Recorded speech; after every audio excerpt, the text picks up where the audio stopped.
अस्सलाम वालेकुम dear students. जो स्टूडेंट्स भी यूईटी ई कैट 2024 की प्रिपरेशन करना चाहते हैं, एक कम्प्रीहेंसिव वे से रेलेवेंट प्रिपरेशन करना चाहते हैं, तो आप हमारे बैच को ज्वाइन कर सकते हैं। इस दिए गए कॉन्टैक्ट नंबर पे रब्ता करके आप लोग तमाम डिटेल्स ले सकते हैं।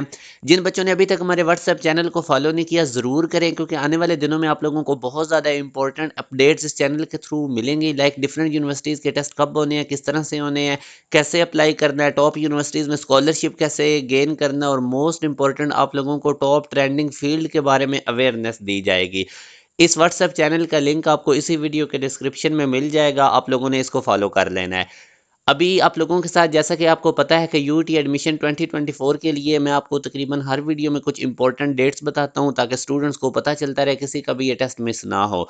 ओरिएंटेशन जो है वो 8 मार्च और 9 मार्च को होगी, जिसमें 15 मिनट की ओरिएंटेशन होती है, जिसमें आपको बताया जाएगा कि कंप्यूटर बेस्ड टेस्ट आप लोगों ने कैसे अटैम्प्ट करना है।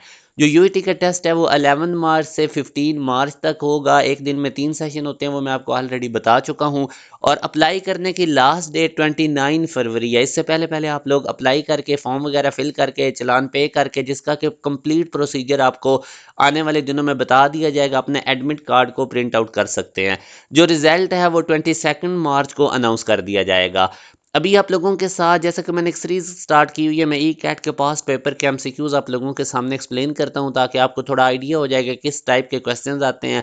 अभी अब ये क्वेश्चन है कि एक बुलेट को फायर किया गया इनटू अ फिक्स टारगेट, और ये अपनी loses half of its velocity after penetrating 3 centimetre. कि ये एक टारगेट है, तो इसके अंदर जब बुलेट आती है इनिशियल वेलोसिटी से, तो 3 सेंटीमीटर का डिस्टेंस कवर करने के बाद वो अपनी वेलोसिटी हाफ जो है वो लूज कर देती है। फिर वो कहता है कि वो फर्दर कितना पेनिट्रेट करेगी, कितने डिस्टेंस तक, अगर इसी तरह उस पर रेजिस्टेंस की फोर्स लगती रहे।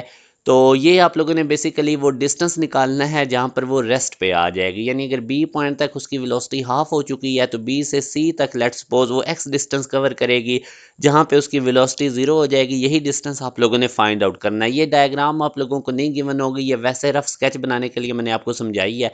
तो अब अगर आप लोग देखें बेसिकली, तो इनिशियल वेलोसिटी हम लेट्स सपोज करते हैं बुलेट की वी आई है, और 3 सेंटीमीटर के फासले के बाद, पेनिट्रेट होने के बाद, उसकी वेलोसिटी इनिशियल हाफ हो जाएगी।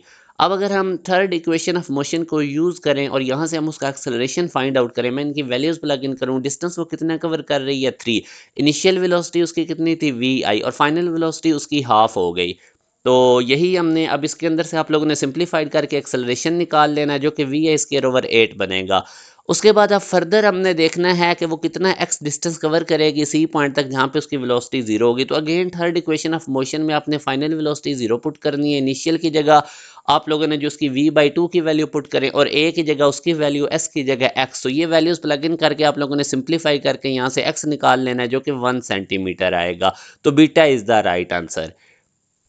अब इसी तरह इस क्वेश्चन में वो कहता है for a moving body at any instance of time. तो याद रखें कि अब पहला ऑप्शन है if the body is not moving then acceleration is necessarily zero. तो अब आप देख सकते हैं कि जब हम कोई भी बॉडी वर्टिकली अपवर्ड फेंकते हैं, तो मैक्सिमम हाइट पे वेलोसिटी जीरो होती है, मगर एक्सेलरेशन जीरो नहीं होता ड्यू टू ग्रेविटी। तो ये हमारे पास इनकरेक्ट स्टेटमेंट है। फिर वो कहता है if the body is slowing the retardation is negative. तो ये भी इनकरेक्ट है। जब बॉडी स्लो हो रही होती है तो एक्सेलरेशन नेगेटिव होता है, रिटार्डेशन पॉजिटिव होता है। नेगेटिव एक्सेलरेशन को ही हम रिटार्डेशन कहते हैं। तो एक्सेलरेशन नेगेटिव होता है, रिटार्डेशन पॉजिटिव होता है। आगे वो कहता है ये भी इनकरेक्ट है beta. If the body is slowing the distance is negative. तो डिस्टेंस कभी भी नेगेटिव नहीं होता, चाहे बॉडी स्लो हो रही हो चाहे फास्ट हो रही हो। तो सी भी इनकरेक्ट है। तो ये डेल्टा राइट स्टेटमेंट, अगर आपको डिस्प्लेसमेंट वेलोसिटी एक्सेलरेशन का किसी भी इंस्टेंट पे पता हो, तो हम डिस्प्लेसमेंट निकाल सकते हैं according to the second equation of motion S equal to V I T plus half A T square. यहाँ पे ए एस और वी आई अगर आपको गिवन है, तो आप किसी भी इंटरवल के ऊपर डिस्टेंस की कैलकुलेशन कर सकते हैं। तो D is the right answer. तो ये उसने पूछा था कि करेक्ट स्टेटमेंट इनमें से कौन सी है। अब आगे वो कहता है एक ट्रक है, एक कार है, वो मूव कर रहे हैं इक्वल वेलोसिटी के साथ। On applying the brakes both will stop after certain distance, then truck will cover less distance before rest, car will cover less distance before rest, या both will cover equal distance, या none of these. तो अब अगर आप देखें तो हमारे पास work energy principal के तहत जो वर्क डन है वो इक्वल होता है काइनेटिक एनर्जी के। तो यहाँ से अगर मैं स्टॉपिंग डिस्टेंस ये साइड पे करूँ, तो काइनेटिक एनर्जी ओवर फोर्स बनेगा। अब अगर आप इस केस में देखें, तो उन दोनों का जो ट्रक और कार है उनकी इक्वल वेलोसिटी है। वेलोसिटी इक्वल होने का मतलब है कि उनकी फोर्स भी सेम है। तो यहाँ से अब आप देख सकते हैं हमारे पास जब वेलोसिटी और फोर्स सेम है, जब वेलोसिटी और फोर्स सेम है हमारे पास तो स्टॉपिंग डिस्टेंस मास के डायरेक्टली प्रोपोर्शनल है। तो कार का मास कम होता है, जो हमारे पास ट्रक है उसका मास ज़्यादा होता है। तो यहाँ से अब आप देख सकते हैं कि हमारे पास सी बीटा जो है ये राइट आंसर बनेगा, क्योंकि कार जो है वो लेस डिस्टेंस कवर करेगी क्योंकि उसका मास कम है। तो ये भी एक इंपॉर्टेंट टाइप का क्वेश्चन था। अच्छा, अब आगे आप देखें, a body is moving according to the equation. ये इक्वेशन दे के और वो आपसे डिस्प्लेसमेंट वो आपसे एक्सेलरेशन पूछ रहा है। ए बी सी उसने बता दिया कांस्टेंट है। तो अब देखें डिस्प्लेसमेंट से वेलोसिटी कैसे आती है। Rate of change of displacement basically velocity होता है, और रेट ऑफ चेंज का मतलब होता है डेरिवेटिव। तो जब भी डिस्प्लेसमेंट में इक्वेशन गिवन है, आप डेरिवेटिव लें, वेलोसिटी आ जाएगी। तो वेलोसिटी कैसे आएगी, अब ए टी का डेरिवेटिव ए हो जाएगा, बी टी स्केयर का बी तो कांस्टेंट है, टी स्केयर का डेरिवेटिव टू टी हो जाएगा, तो ये टू बी टी। और इसी तरह सी कांस्टेंट है, टी क्यूब का थ्री टी स्केयर, साथ सी आ जाएगा। तो ये अब हमारे पास जब हमने डिस्प्लेसमेंट का डेरिवेटिव लिया तो वेलोसिटी आई। अब rate of change of velocity acceleration होता है, तो इस वेलोसिटी का जब आप डेरिवेटिव लेंगे तो एक्सेलरेशन आ जाएगा। तो ए कांस्टेंट उसका derivative zero, two B T का टू बी हो जाएगा, और थ्री सी टी स्केयर का सिक्स सी टी हो जाएगा। तो विद रिस्पेक्ट टू टाइम आप सिर्फ इसका डेरिवेटिव दो दफा लें, जब डिस्प्लेसमेंट की इक्वेशन गिवन हो तो एक्सेलरेशन आ जाएगा। तो ये अगर आप लोग देखें तो सी इज द राइट आंसर।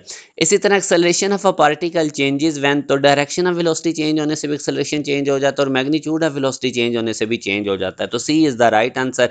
बाकी हमारे पास जो डेल्टा है ये राइट नहीं है। तो ये आपके साथ मैंने काफ़ी इंपॉर्टेंट क्वेश्चन शेयर किए हैं। आप लोग ज़रूर हमारे बैच को ज्वाइन करें, बड़ी कंप्रीहेंसिव वे से आपको प्रिपरेशन करवाई जाएगी, और हमारे पास लिमिटेड सीट्स हैं। आप लोगों के बहुत ज़्यादा रेलेवेंट टेस्ट कंडक्ट किए जाएंगे। तो जो बच्चे भी यू टी केट के ई कैट के अंदर प्रिपेयर होना चाहते हैं, अपीयर हो रहे हैं, तैयारी करना चाहते हैं, तो जितना जल्दी हो सके इस दिए के कॉन्टैक्ट नंबर पर व्हाट्सएप मैसेज करके तमाम डिटेल्स लेके आप इनरोल होकर अपनी तैयारी स्टार्ट करें। अपना ख्याल रखिएगा। अल्लाह हाफिज़।